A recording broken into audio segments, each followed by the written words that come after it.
Hello and welcome to Inside 11Alive News Investigates. I'm Jennifer Bellamy. Well, picture this. You are just back from vacation or traveling, so you head out to one of Atlanta's airport parking lots and your car, well, it's gone. And I mean completely vanished.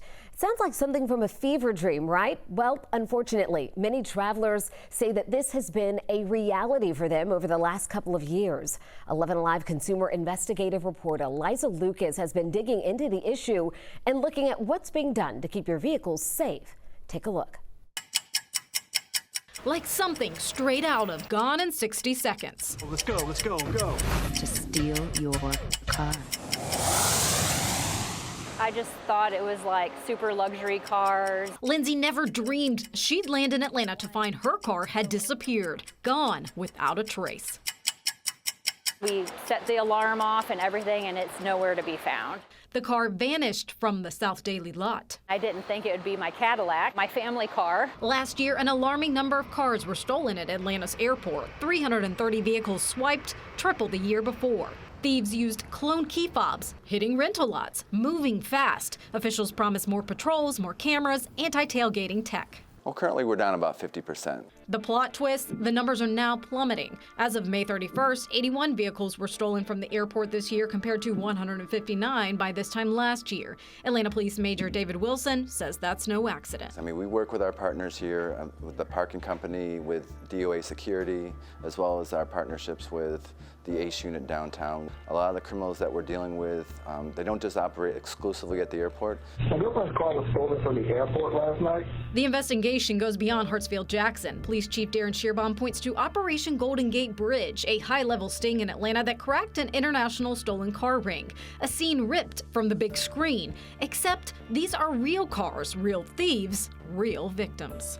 While thefts are down this year compared to last, 11Alive uncovered cases this year where not just cars were stolen, but guns inside them too. Don't leave anything of value, nothing that would even present the illusion of value that could tempt a would-be criminal. In Lindsay's case, the police report shows her car entered the lot May 15th, but there's no exit time. The report stating no cameras could be found in that area. We asked airport officials about that and were told safety and security are top priorities, and ongoing assessments help identify where upgrades may be needed.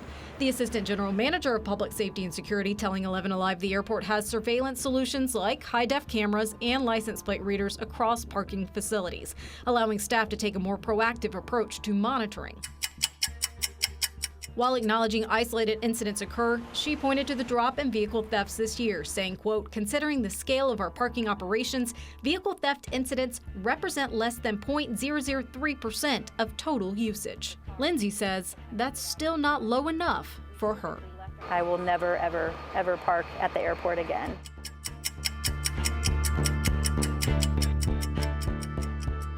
That is such an unfortunate thing. Liza Lucas joining me now. And, you know, it's already an issue for people paying to park. So when you do, when you leave your car there and it's not there, it's incredibly frustrating and upsetting to know that someone would do that. So police say that the thefts are down in that piece. But the crimes keep happening, though. So what are we learning in terms of a pattern here? Well, we posed those questions to Major Wilson, which you saw there in the story. And as you noted, you know, the numbers are down, but one case is one case still too many. And it's really not just one type of car. We've seen stolen Dodge Rams in some of the police reports, Chevy Corvettes, even a baby blue Land Rover, which admittedly the 911 caller said is just one of a few that was made. But get this, the same day that Lindsay reported her car stolen, an older man was there, she said, reporting his Toyota 4Runner was stolen too. So she wasn't the only one in the office that day. And we're talking about a sea of cars when we go to Hartsfield-Jackson, right? That could be really ripe opportunity for thieves. And Major Wilson acknowledged that. He spoke to that when we talked one-on-one, and he really also talked about the range of criminals police are dealing with too. We have a lot of different vehicles, so if there's a target vehicle that someone's looking for, you know, the airport is unfortunately a good place to start. But you know, there's many different levels of criminals. I mean, there's the true high-end professional auto theft rings, you know, all the way down to, say, an amateur who's just taking the vehicle to joyride.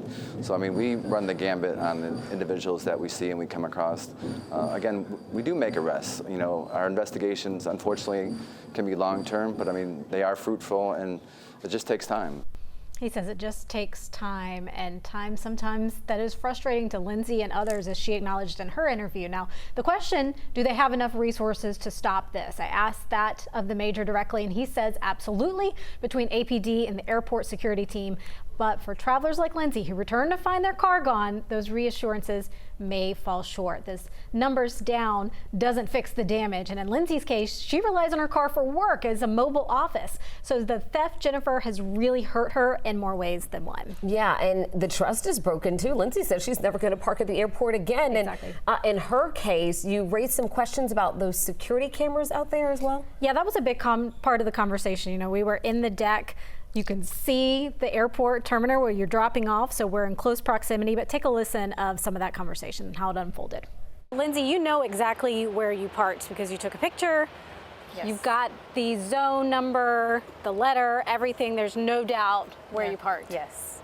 Yep, we have a picture, and you can actually see the building because we're just one row over from the building. So you can actually see in the picture, and my car is absolutely not there, and it was nowhere to be found. So it's a little bit shocking. It took a while for it to set in that this really actually happened. You know, you hear about it happening, but you never think it's going to happen to you. And you asked for footage from police or the airport because you saw that there are some cameras around. Yeah, not many of them. Now here's the thing. She parked in the South Daily lot. Again, it's in eyesight of the terminal check-in. She was running late, so that's why she chose that area for convenience sake. Now, the airport told us that the parking lots are covered by cameras and patrols, but when I asked if there was a possible blind spot where her car was stolen, a spokesperson did not directly answer my question. Now, Major Wilson did confirm that even if one camera is not working or there's an issue with footage, there are cameras, he said, in the check-in area and stairwells and aisles and basically all around, but he did acknowledge that finding key footage can take time. He compared it to searching and finding that breadcrumb that will then lead you on the trail. And he said it is time and labor intensive. So again, it can take a while. Now, Lindsay, she wants to see some footage for herself. I just texted with her. So far, she is still waiting. And we too have requested to see any photos or footage available too, Jennifer. Yeah, I mean, like you said, frustrating is really just the key word. And police here, they're handling part of this investigation, but it's not just them as well. We're also looking at the airport. What do they have to say about all of this, especially with the delays in the traffic people are experiencing as they expand more parking options there? That's right. You can see that construction in the background, very close in proximity to where Lindsay's car was taken. And we asked the airport a lot of the questions that she had about staffing, liability, compensation, just to name a few. Here's a little bit of what we got back. Now, we asked about the number of personnel for parking security, and we're told in part, quote, staffing levels are evaluated regularly to ensure appropriate coverage and effectiveness. Now, we also asked about liability when it comes to vehicle thefts. Here's what they had to say about that. All parking tickets include a disclaimer: no bailment is created, meaning the airport is not liable for the contents or condition of your vehicle. Now, if your car is stolen, as Lindsay's was, is there any financial support offered? What type of help is out there? And I got a no back to that. Hartsfield-Jackson does not reimburse for stolen or damaged vehicles. Customers must work with law enforcement and their insurance. So the airport did reiterate it takes these cases very seriously. They said that more than once in their response to us. We have posted their full responses on the website, and if you've been impacted, of course, we want to hear from you because we know we cover it every single year. Sometimes summer comes and we see a spike in crime, so that's something that we'll be watching, and we did ask the major about too. Yeah, and a lot of y'all have been following things in terms of issues with guns at the airport, and now we're hearing about these guns that are stolen along with some of these vehicles as well, so it's kind of multi-layered here. It is. Just a reminder, that Clean Car campaign, they also talk about that over and over again throughout the holidays and the summer months. A reminder to keep your car clean. And again, whether that summer travel comes, we're going to be watching to see if these numbers change, and of course keep you posted. We'll be monitoring the data, and we'll turn back to you guys and let you know of any developments. All right, we'll be waiting, Liza. Thank you so much. And we want to remind all of you that if you have a tip for our 11Alive investigative team or Liza, you can reach us at the number you see right here on your screen. It's 404 873-9111. You can also send us an email to investigates@11alive.com. That's whether you may have experienced a stolen vehicle at the airport yourself or if you have something else you'd like for us to look into for you. Thanks so much for joining us for 11 Alive News Investigates. We'll see you next time.